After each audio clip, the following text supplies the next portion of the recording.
मैंने आज अपना सब कुछ गंवा दिया। अगाध प्रेम था, मैं अनावश्यक आपसे घृणा करता था। बुद्ध ने कहा, मार्मिक वचन कहा सुनिए कि गंवाया क्या। मैं इसलिए थोड़े तुमसे प्रेम करता था कि तुम मेरे ऊपर थूकोगे नहीं। अगर मैं इसलिए प्रेम करता कि तुम मेरे ऊपर थूक दोगे तो प्रेम टूट जाता। ये तो मेरा सहज स्वभाव है, धर्म है। मैं प्राणी मात्र से अनन्य स्नेह करता हूँ, प्रेम करता हूँ। थूकने वाले के ऊपर भी, गंदा फेंकने वाले के ऊपर भी, वो उसका काम है, परंतु मेरा काम वो नहीं, प्रतिक्रिया मेरा स्वभाव नहीं है। अगर मैं इसलिए प्रेम करता कि तुम मेरे ऊपर थूक दोगे तो मेरा प्रेम टूट जाता। परंतु आज भी मेरे हृदय में तुम्हारे प्रति अगाध प्रेम है। सहज स्वभाव है मेरा, मैं प्राणी मात्र पर प्रेम की बारिश करता हूँ। इतना सुन करके और उसके पास क्या उपाय, द्रवित हो गया और इतना उसकी आत्मा कुत्ते की तरह से दुत्कारने लगी। बंधु, प्रेम इसको कहा जाता है जिसमें सील नहीं है, सहनशीलता नहीं है, वो प्रेम नहीं बांट सकता, वो घृणा बांटने लगता है। इसलिए मनुष्य जीवन की सफलता, मनुष्य जीवन कहते किसे हैं, जिसमें सील है, अपना सील भंग नहीं करता। हम लोग अज्ञानी आदमी कोई गाली देता है, कट वचन कह देता है, हम सील भंग कर देते हैं। थोड़ा सा बहू कड़ा रुख अपना ली, सास का सातवां पारा चढ़ जाता है। वो नहीं सोचती है कि दूसरे घर से आई है, थोड़ा कड़क बोली से संस्कार देना चाहिए, संभाल कर रखना चाहिए। आप अगर प्रतिक्रिया व्यक्त की तो क्या होगा, कहां तक जाएगा, कोई सीमा नहीं। आज अदालतें पटी हुई हैं, आए दिन बच्चों में, पढ़े लिखे लड़कों में क्या हो रहा है, क्योंकि सब कुछ है, वो पढ़ा है लिखा है, परंतु प्रेम की परिभाषा न लड़की जानती है, एमए होल्डर है, न सी होल्डर है, न टीचर जानता है, मास्टर डॉक्टर नहीं जानता है। सबके सफलता का श्रेय प्रेम को है।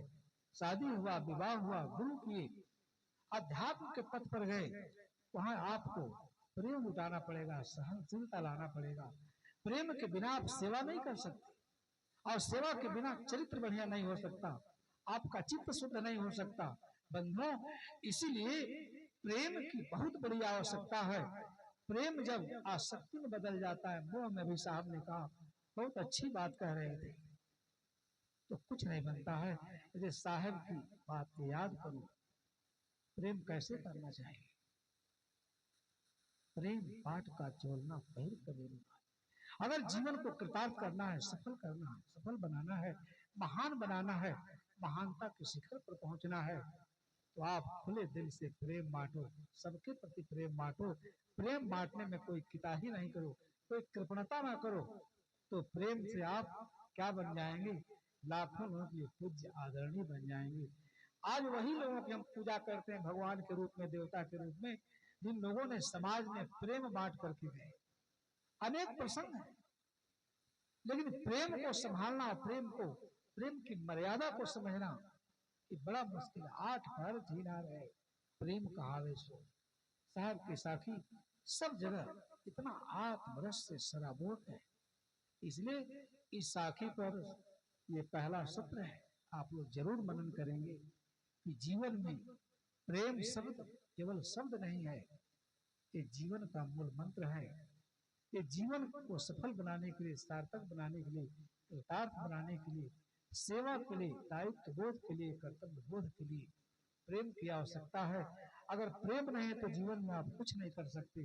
इसे साहब कहते हैं प्राणी मात्र से, मनुष्य मात्र से, कि प्रेम पात का चोलना पहिर कबीरू नाच। है कबीरू, है अज्ञानी लोग, माया मोह में डूबे हुए, शोकित, पीड़ित, उद्वेगित, अगर अपने जीवन को कृतार्थ करना है तो तुम प्रेम का पाठ पहनो, यानी प्रेम शब्द से अपने पूरे जीवन को, प्रेम को आत्मसात कर लो, प्रेम में ही जियो। जीवन जीने का सबसे बड़ा स्रोत है, सूत्र है प्रेम।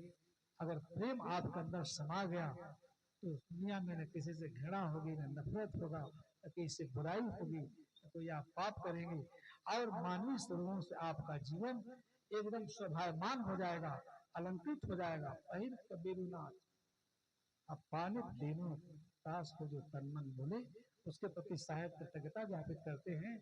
इस प्रकार वो सब जो तन से, मन से, वचन से, धन से, आचरण से, सब में सत्य के प्रति उसके मन में इतनी निष्ठा, आदर, सत्कार, वह उसका जीवन देवता के समान हो जाता है, वो भगवत्ता की कोटि को प्राप्त हो जाता है। हजारों लोग उसके जीवन मूल्यों से प्रेरणा लेते हैं, जीवन जीने की कला सीखते हैं। इसलिए आप सब लोग प्रेम पूर्ण बर्ताव करना सीखो सभी प्राणियों से, एक दूसरे से। हमें अहम आ जाता है। कभी कभी मैंने अच्छे संतों को देखा कि उच्च कोटि के संत किसी को तुम तड़ाम की भाषा में नहीं बात करते, सबको आदर। जो छोटे हैं, अगर उनसे हमें आदर प्राप्त करना है, सम्मान प्राप्त करना है, पहले हम उनसे प्रेम करें, उनको आदर दें, तभी हमारा जीवन सफल हो सकता है। अब साहेब जी का आदेश हुआ था, थोड़ा सा बोल दिए। अब साहेब जी के सामने ज्यादा बोलना ठीक नहीं है। आप लोग सत्संग सुन रहे हो तो सत्संग सुनने की सार्थकता है, उसकी सफलता यह है कि सबके जीवन में सबके प्रति, मानव नहीं मानवतर खानियों के प्रति, पशु पक्षियों के प्रति, सबके प्रति, प्राणी मात्र के प्रति अगाध प्रेम होना चाहिए। प्रेम से ही हम सब प्रकार की उन्नति करके और अपने जीवन को सफल बना सकते हैं। आप सबको बहुत बहुत धन्यवाद देते हुए यहीं पर अपने विचारों को विराम देता हूँ। प्रेम से बोलिए श्री सदगुरुदेव देव की जय। पानी में नाव चले तो चले, पर नाव में पानी आने ना दो। संसार में मन चले तो चले,